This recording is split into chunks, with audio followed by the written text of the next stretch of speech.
अमेरिकी राष्ट्रपति Donald Trump ने दावा किया है कि दक्षिण पूर्व एशिया के दो देशों थाईलैंड और कंबोडिया के बीच चल रही जंग को रुकवाने में उन्हें सफलता मिली है।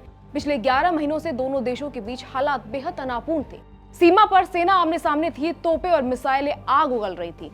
इस संघर्ष में 100 से ज्यादा लोगों की जान जा चुकी और कई ऐतिहासिक मंदिर बमों और मिसाइलों से तबाह कर दिए गए।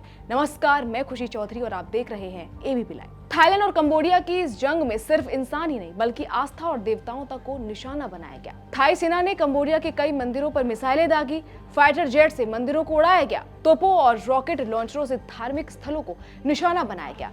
हालात इतने बिगड़ चुके थे कि भारत ने भी संघर्ष को तुरंत रोकने की अपील की और अब अमेरिकी दबाव के बाद दोनों देशों ने सीज फायर की घोषणा कर दी है। सीज फायर को लेकर जारी संयुक्त बयान में कहा गया है कि कंबोडिया की ओर से जारी स्पेशल जनरल बॉर्डर कमेटी के मुताबिक दोनों पक्ष इस बात पर सहमत हुए हैं कि सभी तरह के हथियारों के इस्तेमाल पर पूरी तरह रोक रहेगी।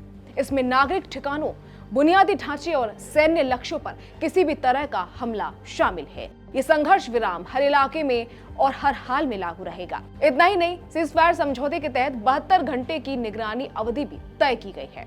इस दौरान थाईलैंड को जुलाई में हुई झड़पों के बाद हिरासत में लिए गए 18 कंबोडियाई सैनिकों को रिहा करना होगा। इन सैनिकों की रिहाई कंबोडिया की सबसे बड़ी मांगों में से एक थी। इन घटनाओं के बाद अमेरिकी राष्ट्रपति डोनाल्ड ट्रंप ने कहा, अब ऐसा लगता है कि अमेरिका ही असली संयुक्त राष्ट्र बन गया है। संयुक्त राष्ट्र इन मामलों में बहुत कम मदद कर पाया है, चाहे वो रूस यूक्रेन संकट हो या कोई और वैश्विक विवाद। संयुक्त राष्ट्र को अब दुनिया में शांति स्थापित करने के लिए और ज्यादा सक्रिय और प्रभावी भूमिका निभानी चाहिए। आपको बता दें कि जून में दोनों देशों के बीच जंग शुरू हुई थी, जिसके बाद सीज फायर हुआ, लेकिन दिसंबर में एक बार फिर विवाद भड़क उठा। अब तक इस संघर्ष में 100 से ज्यादा लोगों की मौत हो चुकी है, जबकि 10 लाख से ज्यादा लोगों को अपने घर छोड़कर भागना पड़ा। थाईलैंड और कंबोडिया के बीच इस टकराव की जड़ में है एक मंदिर, कंबोडिया के मैदान में स्थित प्रहेवियर मंदिर, जो भगवान शिव को समर्पित है और 11वीं सदी में बना था।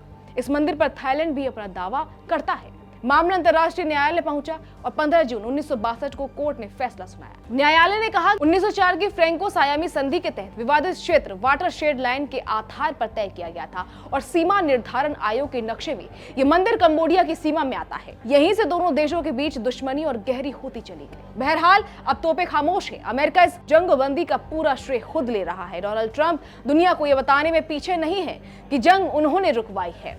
इधर चीन भी इस मामले में कूद पड़ा है। चीन के विदेश मंत्रालय ने कहा है कि चीन थाईलैंड और कंबोडिया के बीच और गहन और विस्तृत संवाद के लिए मंच उपलब्ध कराने को तैयार है। यानी चीन भी अमेरिका और मलेशिया के साथ खुद को इस संकट में मध्यस्थ के रूप में स्थापित करने की कोशिश कर रहा है।